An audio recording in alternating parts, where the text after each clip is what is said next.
Welcome back to the astrology interview.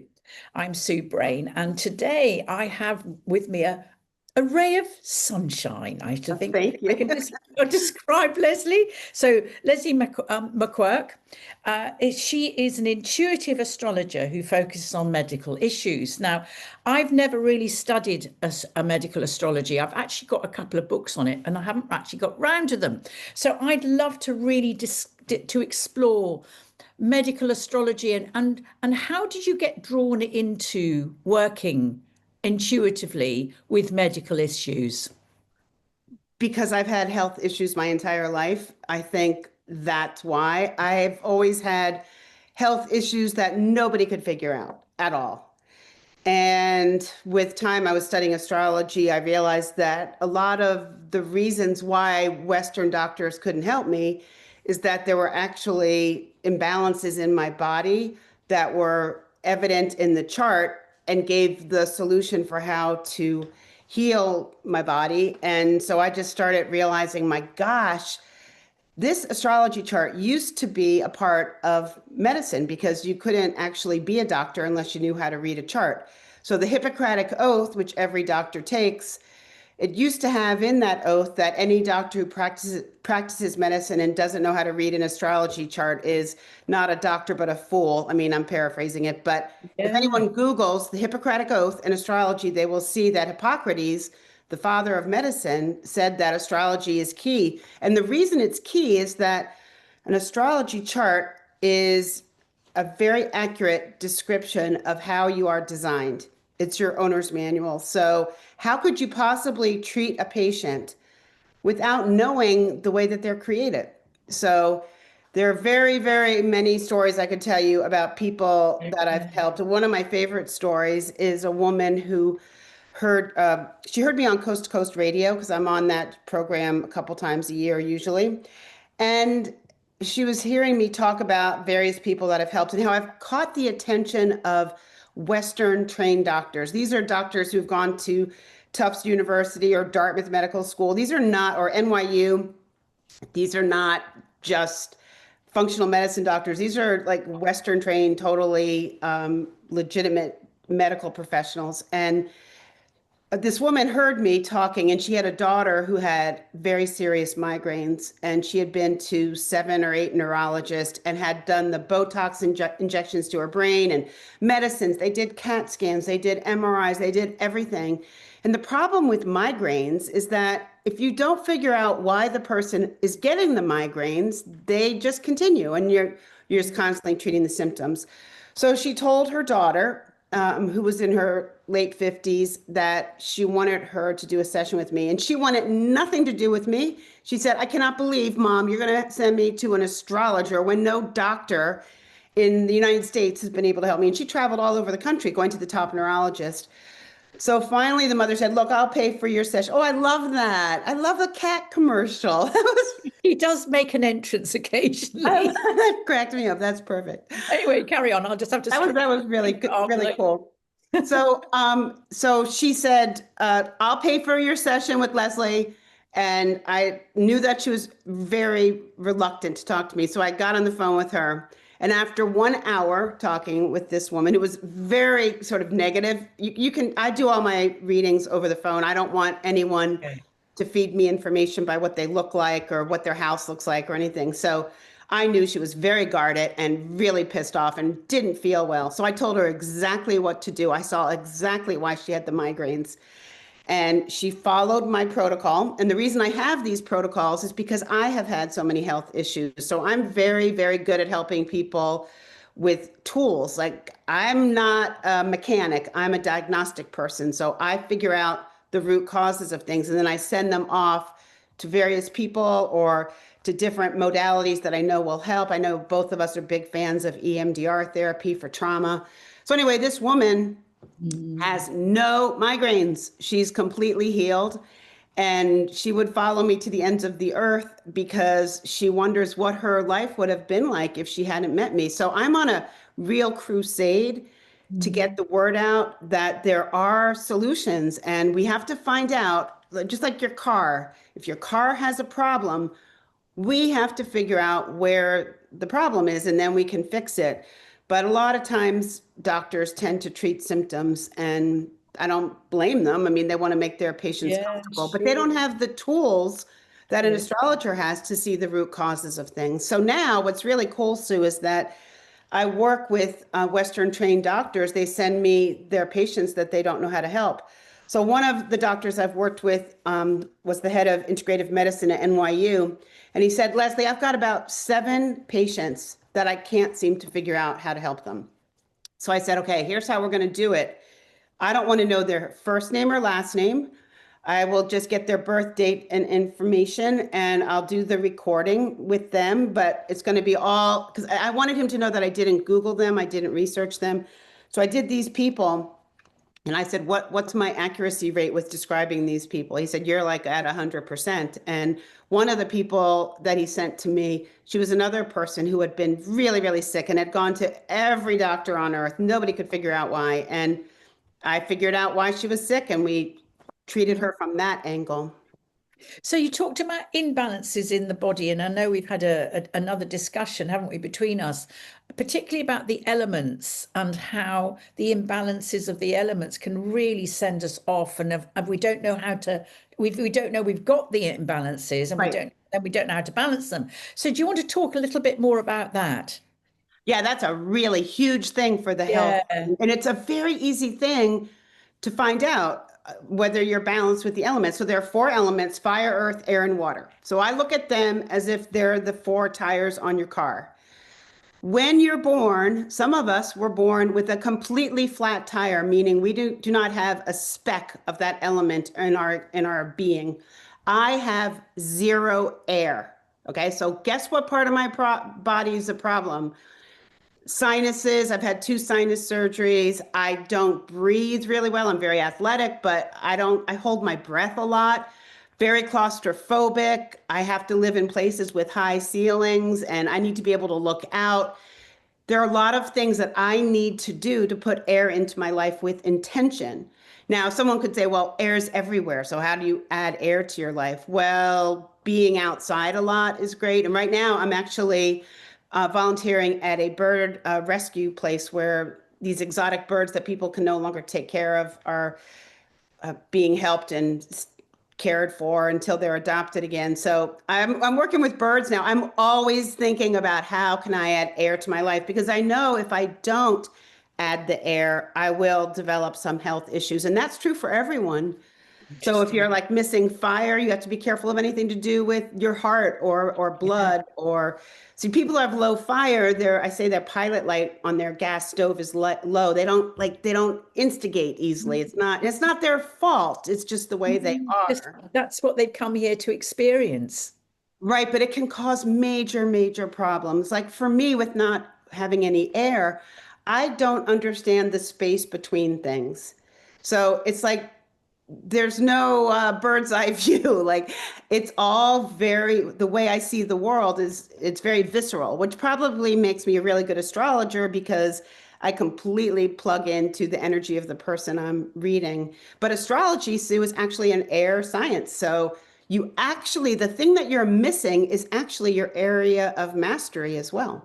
Isn't that your area of art mastery? Of course, absolutely, that's there. And the Yes, so it's ability very, to, very cool. So someone who yeah, has no earth, a lot of yeah, those people, they don't like to cook, they don't like to garden, they don't like to get massages, whatever, but they're great at anything having to do with earthy things. So they're great with animals, they're great with real estate, great with yes, money, because money is from the earth, paper, bills, yeah, companies. Yeah. So it's fascinating. I'm sort of obsessed with the elemental balances, and I'm really fascinated by people who have a big fat 0 of one of the elements, because those people are really talented. And if they're not using that lack of that element in a good way, it can cause serious health problems. yeah. And what I'm discovering as well is a lot of people who have zero element, what they tend to do is draw people into them, especially partners who's got that element. Yeah, It's so unconscious. It's right. fascinating. But then there are also, so for me without air, once I had this client, she was born in Finland, I think. You know how the charts of people who come near the North Pole have Yeah, really yeah. unusual charts. So she was 90% air. And back then, people used to come to my house and I would do readings. And I thought, oh my God, what am I going to do with this person? She's all air and I have none of it. So when she walked in, it's like they're very light. Their energy is that she doesn't have a lot of fat on her. She's very airy, Mm. light. And she sat down and we did the reading, and I could feel nothing because I don't understand people who have that much air. But she Yeah, loved her reading and she was happy with it. But I felt like I couldn't join her in her realm. Does that make sense? of course. Yeah. Absolutely. It was fascinating. It was fascinating to see a person embodying everything I don't have. Now, could I hang out with her a lot? No. I Oh, need people with some air, but yeah. not so much that they feel like they're from another planet. Yeah. God, that's fascinating. So, okay, so I had a client who I massively struggled with, and she had a massive stellium in her first house and on her ascendant of fire, and it was Woo! Leo fire. And Whoa. she could not listen. She Well, let couldn't me tell receive. you. She was Yeah, just blasting out all the time. It was incredibly challenging to have her as a client. well, this is a really good point. So let me tell you about another person that I knew who was all fire and let me think what else she had. I think she was just fire and air. So this woman, what does fire do in nature? It's Mhm. fueled by air, and fire eats up every tree in the forest. So that woman, the client you had, she's all fire, so she's consuming you. They Absolutely. take up all the oxygen. And I tell people who have a lot of fire, I say, there's nothing the matter with this. It's just that fire belongs in the fireplace. Yes. Then it's Yeah. lovely. Then it's warm and lovely. But if you let your fire, if you don't contain it, if you have Mm. too much of something, so there's the problem of having a big fat zero, but there's also the problem of just too much of one thing. And then that is actually probably a little trickier to manage, but it's very important that people understand it and that it's not their fault. It's the way they It's just are. the way they are. Yeah, and it can be a really beautiful thing to have that much fire. So, oh, I know that woman. She didn't have air. She had a ton of fire and she had no air. So I said, and she was an overeater. She would drink all the time. So fire wants to consume. All right. So a lot of times, Mm. too much fire can indicate obsessive qualities in a person, and Mm. especially with their body. So I told her, and it was all Leo, just like what you're describing. I said, we need to put you on air, meaning on TV or on the radio. So I told her, go find a cable TV station or whatever, start doing, and she did. And then that fire had a place to Had a go. place to, yeah. Yeah, you have to Isn't find that a place for interesting? you. Yeah, and this person makes films. Oh, that's great. Yeah, she needs to, Yeah, and also Leo is the entertainer, so you got to put it out absolutely. there. And so that's great. But to help a person with that much fire, and do you have much fire in your chart? I don't remember. I've got a Sagittarius rising. I've got Venus in fire. I can't remember now. I've got Isn't that funny? We look at our own charts all the time, but we don't remember. That's yeah. funny. But I've yeah, got so there fire. there can be some elements that are a little trickier for us. But yeah, you're right. I need people who have air. I have Yes. a lot of, like you said, I have a lot of friends who have air, sun signs especially. And do you have a lot of earth?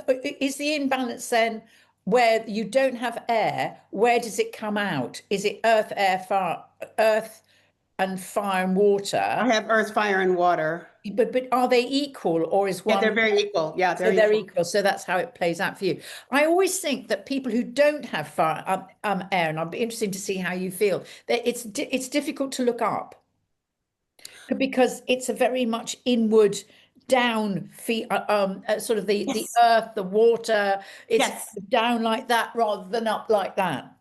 Right, exactly. So here's how I describe it. When you said that, I felt like crying for myself because it's so true. I feel like I'm a puppy dog at the bottom of a tree, and all the birds are up in the tree and they can see big distances. I can't get up there. Yeah. But what's weird, I can't do it for myself. But my gift of having no air is that I can do it for other people. Isn't that weird? Yeah. I Isn't it? have the total bird's eye view for others. But when it comes to myself, so water is emotions and earth is practicality and being grounded and fire is passion. So I'm all this very, like you said, very internal kind of energy. And yet with others, I'm totally way out in outer space doing these readings for people. Isn't it fascinating? And also air can lack of air can feel intellectually inferior. Have you ever felt that? No, No, that's been a no, because a issue. lot of, again, so when you're missing an element, some people could say, well, are you an airhead? I'm not at all an airhead. My moon is in Taurus and my Mm. Mercury's in Cancer. That would not indicate an airhead. But the thing with the lack of air, a lot of really intelligent people have zero air. They actually become known for their brains. Plus, I have Mercury retrograde, which means I'm a different kind of thinker. But the lack of air gives me, when it comes to other things, I can see patterns Yeah. and notice things that are very, very unusual. Because even when I did a children's book called If Rocks Could Sing, and I found every letter of the alphabet in rock formation. So I'd be walking down the beach and I would see a C or an S or whatever. I'd pick up these, and all my friends would walk with me, and they didn't have the ability to see these things. Isn't it And they'd fascinating? pick up rocks. They say, well, Leslie, is this good enough for an M? And I'd say, no, no, that's not a good M. So, and I think it's part of probably being on the spectrum. I'm pretty Yeah. sure that I am. Because when I watched the movie Temple Grandin, I think I mentioned that film to you about this woman who had autism. And she had a much more serious case. I mean, mine is barely noticeable, but it's the ability to see patterns where other people can't see them. And astrology is, to Oh, me, the wheel is a piece of art. It's a yeah. pattern. It's a design. So I'm an artist, I'm a designer, I'm an illustrator. So I look at everyone as if they have a piece of spin art that they were born with. You know what spin art is? No. Okay, well, in the States, there used to be these pieces of paper you put into a machine, and the machine would spin the paper around, and then you throw Yes. paint on it, and then all of a sudden Yeah. you're all proud of yourself I because know you've got this. exactly what you mean. Mm. Yeah, so we are a Mm. spinning wheel of cosmic energy, and when we're born, we get imprinted with this beautiful painting, this beautiful piece of art. And there are some types of art that we really don't care for. We don't want it in our house. And the same is true for people. There are some people that have a chart that just doesn't resonate with us, and we need to not, hang around them. It doesn't mean that they're wrong, it's just a preference. And you compassionately say, well, I prefer, mid-century modern art in my house as opposed to whatever, Monet. Okay, something's come into my mind I want to ask you about. You talked about being on the spectrum. Who knows? Maybe it's because you've got lack of air. Who knows? But do you think, because so many people are experiencing being on the spectrum in one way or another, but do you think it's something to do with a lack of element or an element that's far too strong? That's a really great question. And I haven't have had the privilege of looking at that many charts of autistic people. If I could do that, I think it could be very Yeah, interesting. But I imagine that it's true that I that do too. would Yeah. cause it. So it's almost like you're almost too talented in a particular area. So you come in with, you mastered air, so you don't have to do it in this lifetime, but yet it's still a problem. You have to physically take care of it because physically is where I notice the lack of air. So when I'm teaching or even talking to you, Mm. I have to remind myself to stop and breathe. That's not a natural thing for me. I just want to go. Yeah, yeah. God, it's fascinating. Okay, look, we've talked about lack of air and we've talked about a lot of fire, but do you want to just run through the other two elements and about what your experience is of working with people who, for instance, got no water or they've got no earth? Okay, let's start with zero earth. These people are very extreme in terms of anything to do with their body. All right. Some people are not in their bodies. All right. They are not that grounded. Some of them overeat. Why are they overeating? Because they're trying to get the earth that they don't have. Mm. Or they're anorexic or have bulimia. You have a weird relationship with the element that you're missing. So a lot of these people with a lot of earth or low earth, in some weird way, it's similar the way that it manifests, but they're usually supposed to be grounded. They should never live in a high-rise building. All right. But where do they want to live? They want to live high up. But I'm saying this is the other thing that's really interesting. You tend to fight against the very thing that you need to do to balance out your chart because it's not comfortable. You like the worst thing someone can say to me, Sue, is Leslie, slow down, take a deep breath. I want to scream. Or if someone says, "Oh, you should take a breath workshop," I'm like, "Ah, no." So it's painful. Yeah. That's a very extreme reaction to a breath workshop, but for me, it's really hard. Yeah. But do I need it? Yes. Should I Yes. be doing it? Yes, I've tried. I'm working my way up to it, Mhm. but so back to the earth. So the earth people, they need to be on the ground floor. I tell people if they have no earth, one of the best things you can do every day is pick up dog poop, earthy things, Yeah. but they don't like it. They want someone else to do that for them or Yeah. take a cooking class. So you're either really into cooking or you hate it. So you either love Yeah. hiking nature. Oh, so I just recently met these two women who were clients who had zero earth, and they both said to me, "I hate nature. I don't even like being near a tree." I'm like, "Oh my God, the reaction to the element is so fierce." But It's it's interesting because if they do live up, the one thing they could do is fill their apartment with plants, house plants, but then they probably wouldn't understand how to look after them right. Or get an animal. or get an Now, but animal. yet some people who have low earth, they rescue Yeah. dogs and cats and they have like 8 or 10. So Yeah. it'll be extreme. Yes, the thing is it's extreme, and I think that's Yes. really important to get over to people. Right. Because I'm extreme with my lack of air. Yeah. I notice it all the time. And Mm. I have to be very aware of it so basically back to the air just for 1 second. Imagine that you're a human being and you were not born with any bubble wrap. Bubble wrap are air pockets. So a person with no air feels very vulnerable because we don't have that thing that most people have because air actually can protect you. Yes. Isn't that interesting? Yes. It gives you distance. Yes. Yeah, So what happens absolutely. when I get upset? I can't it's Yeah. difficult for me to get off of being upset, which is not a great way to live, but I have to work at it and just let it go. But okay, so back to the other one. So I did earth. I gave you an example of fire. So water. And Okay. water. Okay. People who have no or very little water, often they don't cry. They don't make tears. They just don't do it. Or they cry all the time.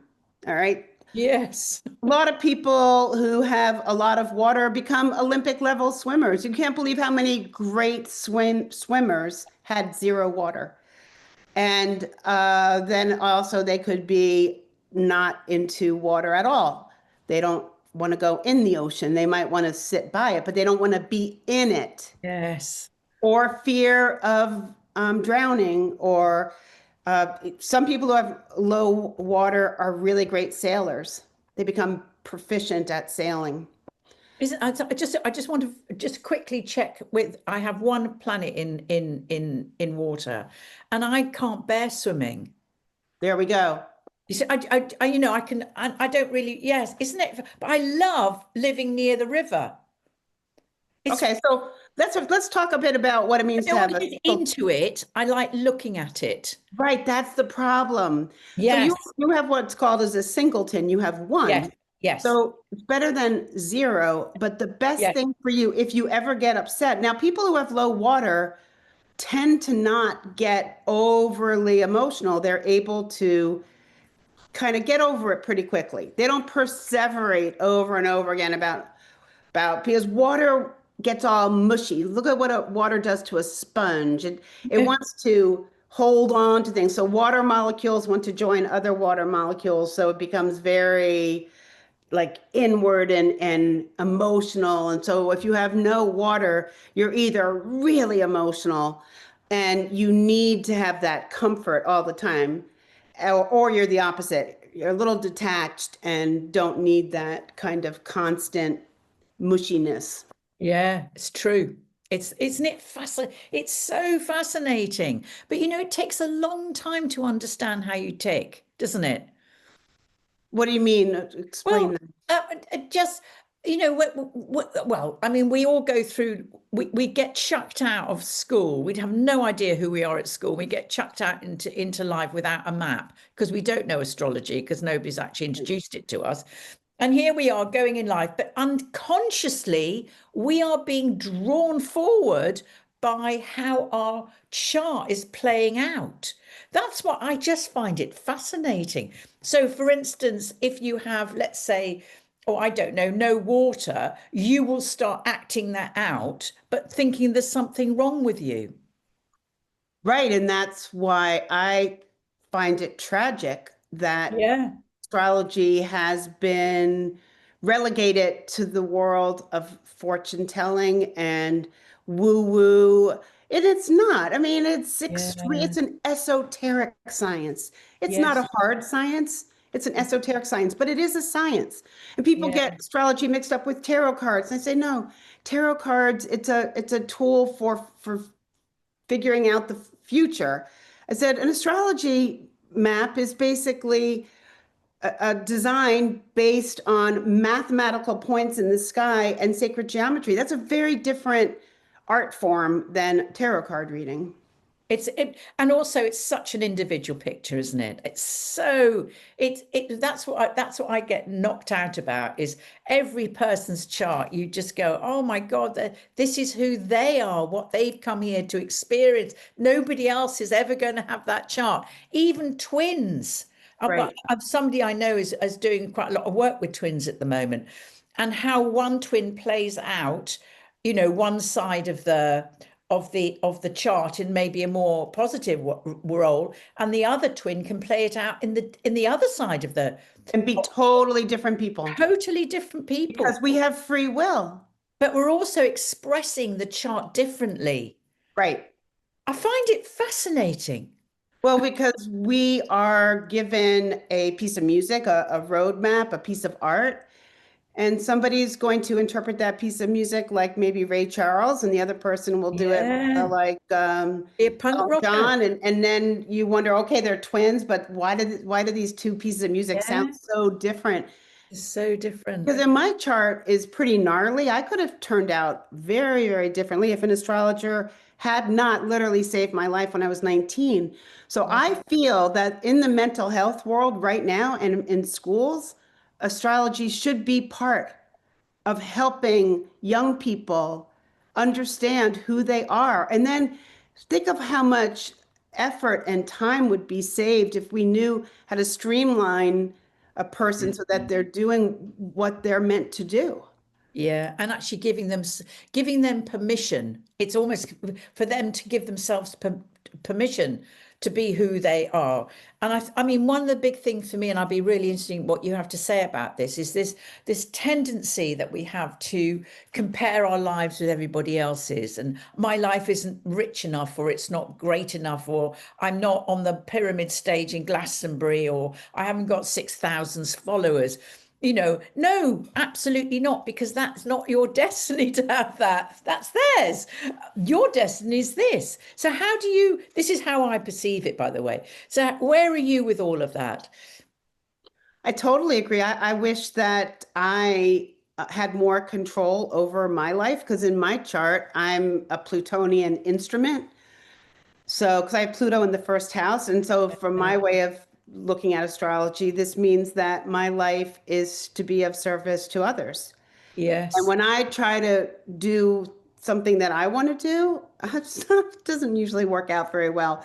But if Yeah. I realize that I'm totally protected and guided, and if I allow something bigger than me to come through me, then I'm always exactly where I need to be and totally protected. And not everyone lives that way. Some people can go A, B, C and get to D. I go A, F, Q, Z, W, and I end up at a D that I never could have even imagined. But it's a weird way to live because you don't really feel like you have much control. And I don't. I feel like I don't. So, but it's okay.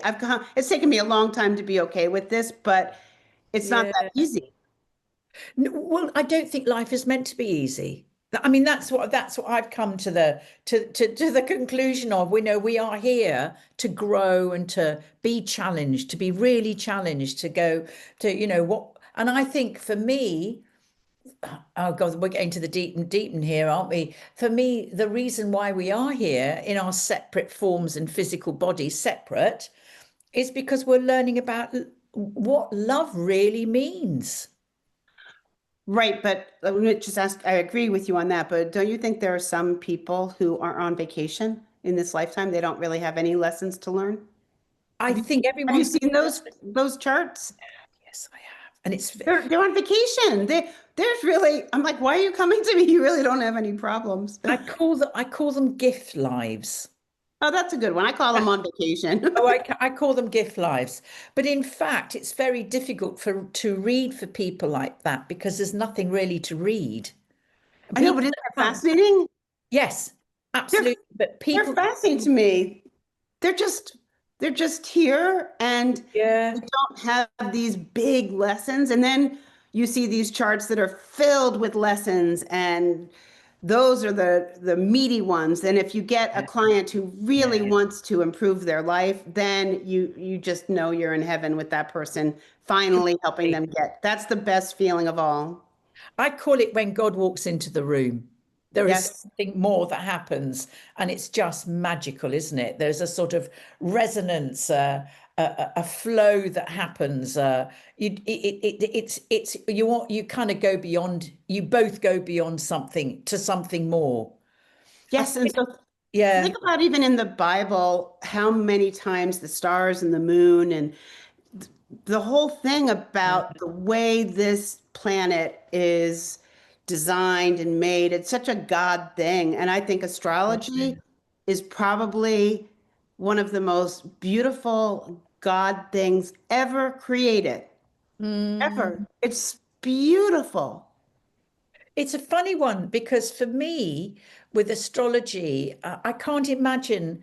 I can't imagine rolling the years back and not knowing it because I hate being an astrological bore. I think that's nothing worse than that. But when I meet somebody, I can work out pretty damn quickly what the matrix is, the astrological matrix, and then they can make sense to me. And then I just don't get caught up in the crap or the dramas, or Right. that's just who they are.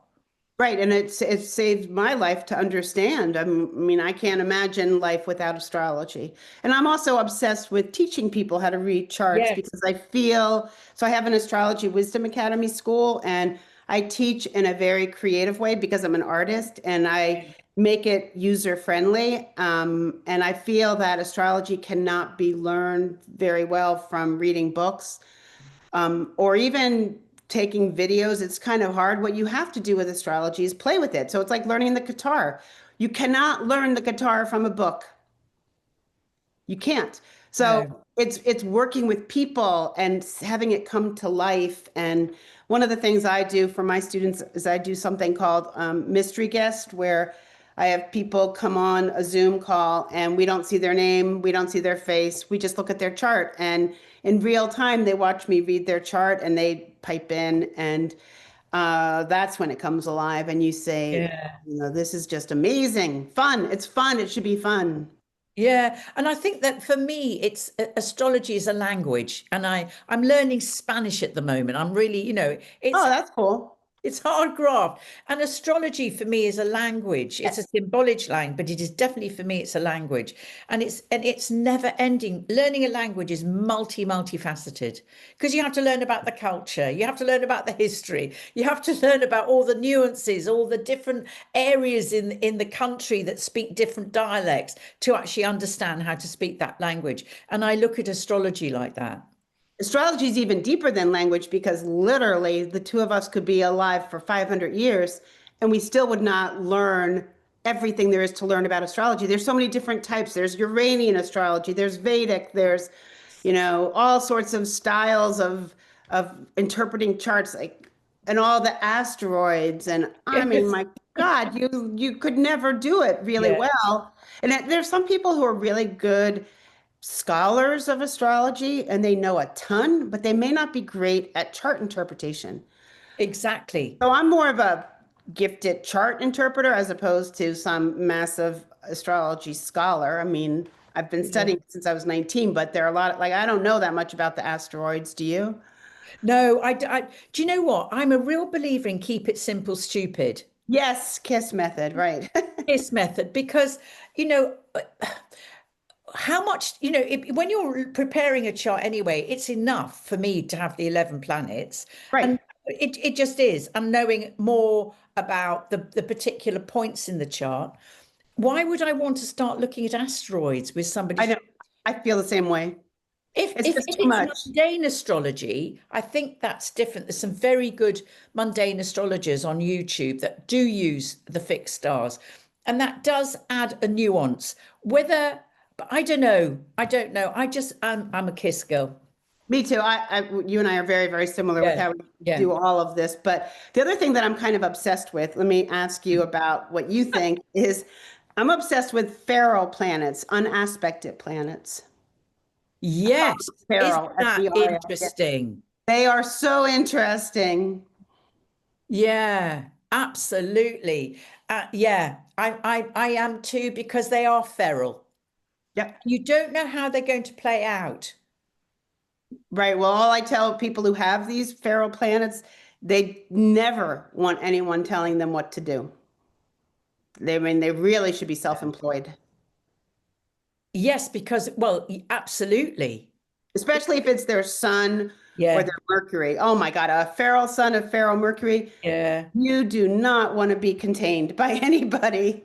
And I think a feral Jupiter doesn't do well either. I Well, I don't mean, see it does that. well in its own way because it just goes off and, I don't know if I've ever seen that, to tell you the yeah, truth. lording over everybody. It's fascinating, isn't it? Well, it's just layers of about upon layer. But like I said, there are ways, even simple things like that. If a person doesn't really understand how to read a whole chart, but Yeah. they know how to figure out their elemental balance. So I use Yes. them also as like test tubes, and it's just how high are each of the test tubes filled with those elements, and then looking at whether or not you have a feral planet. And do you work with outer bound planets as well? No, Okay, I've begun to work with them, and that's another layer of, oh, okay. it's cool though when you see and the people that I worked with. I mean, I've looked at thousands of charts. I love it when the chart just surprises me and I see something like, wow, I never would have interpreted it that way, but I see where that could Yeah, happen. yeah, Because yeah, whenever I see something in the chart, I see that it could play out in, for example, Pluto in the third house. So I said, maybe you live next door to a funeral home, or maybe somebody died when you were little, or maybe yeah, your father was an undertaker. I don't know. Like, I yeah. don't know where death showed up in your childhood. Doesn't mean somebody died, but Or it was a very difficult neighborhood. yes, Pluto, third house, right. community. It could be that you grew up Yeah, in Harlem in a bad absolutely, time. Yeah, absolutely. So but there's it's going to lots show of, up somehow. yeah. I think that's the most important thing is knowing that whatever there, wherever it is, it will show up. So yeah, so what I tell my clients, my students, my the human might lie or not tell you the truth because they don't know the truth.